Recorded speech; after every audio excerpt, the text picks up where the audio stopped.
വണ്ടിക്കൂലി വെറുതെയാവില്ല.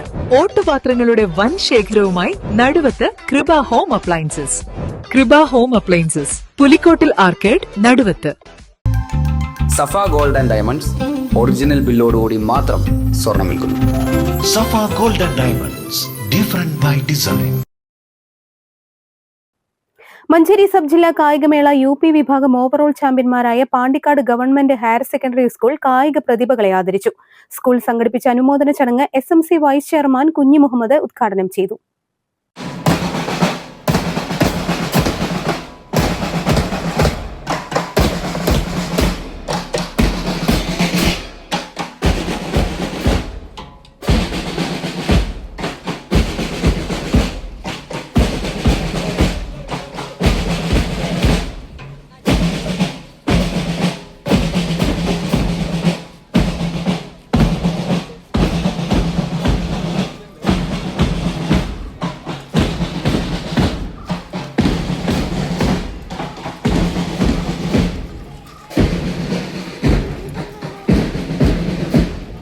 നമ്മുടെ സ്കൂള് അഭിമാനകരമായിട്ടുള്ള ഒരു നേട്ടവുമായിട്ടാണ് നമ്മൾ ഇന്നിവിടെ ഈ ചടങ്ങ് സംഘടിപ്പിച്ചിട്ടുള്ളത്. UP വിഭാഗത്തിലെ കുട്ടികൾ കായിക രംഗത്ത് വളരെ വളരെ മുന്നിട്ട് നിൽക്കുകയാണ്. സബ് ജില്ലാ കായിക മേളയിൽ ഓവറോൾ കിരീടം നേടിയാണ് നമ്മൾ ഇരിക്കുന്നത്. എല്ലാ വിദ്യാർത്ഥികൾക്കും അനുമോദനങ്ങൾ അറിയിക്കുകയാണ്.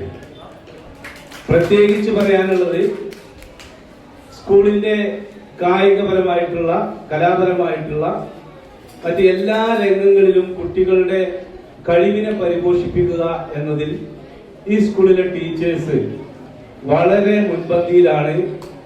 സ്കൂളിന്റെ പേരും യശസ്സും ഉയർത്തുന്നതിൽ അവർക്കും അതുപോലെ തന്നെ ഈ വിദ്യാർത്ഥികൾക്കും വലിയ പങ്ക് ഇനിയും വഹിക്കാനുണ്ട് എന്നുള്ളത് കൂടി അറിയിക്കുകയാണ്. കഴിഞ്ഞ ദിവസം മഞ്ചേരിയിൽ നടന്ന സബ് ജില്ലാ കായിക മേളയിലാണ് മിന്നും പ്രകടനത്തോടെ Pandikkad government higher secondary school മികച്ച പ്രകടനത്തോടെ UP വിഭാഗം ഓവറോൾ ചാമ്പ്യന്മാരായത്. സ്കൂളിലെ തന്നെ 5ാം ക്ലാസ് വിദ്യാർത്ഥിനി കൂടിയായ സഹദൂന മെഹ്വിഷാണ് മേളയിലെ UP വിഭാഗം വ്യക്തിഗത ചാമ്പ്യനായി തെരഞ്ഞെടുക്കപ്പെട്ടത്. കായിക പ്രതിഭകൾക്ക് PTA SMC സ്റ്റാഫ് അംഗങ്ങളുടെ നേതൃത്വത്തിലാണ് അനുമോദന ചടങ്ങൊരുക്കിയത്. പ്രധാനാധ്യാപിക N അനീസ അധ്യക്ഷത വഹിച്ചു. Principal KP Somini, deputy HM Rajesh, അധ്യാപകർ തുടങ്ങിയവർ പങ്കെടുത്തു.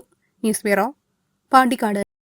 അത്യാധുനിക സൗകര്യങ്ങളുമായി ഇനി പുതിയ രൂപത്തിലും ഭാവത്തിലും ഇന്ത്യൻ ബേക്സ് നിങ്ങളെ സ്വാഗതം ചെയ്യുന്നു. Indian Bakes, opposite police station, Manjeri road, Wandoor.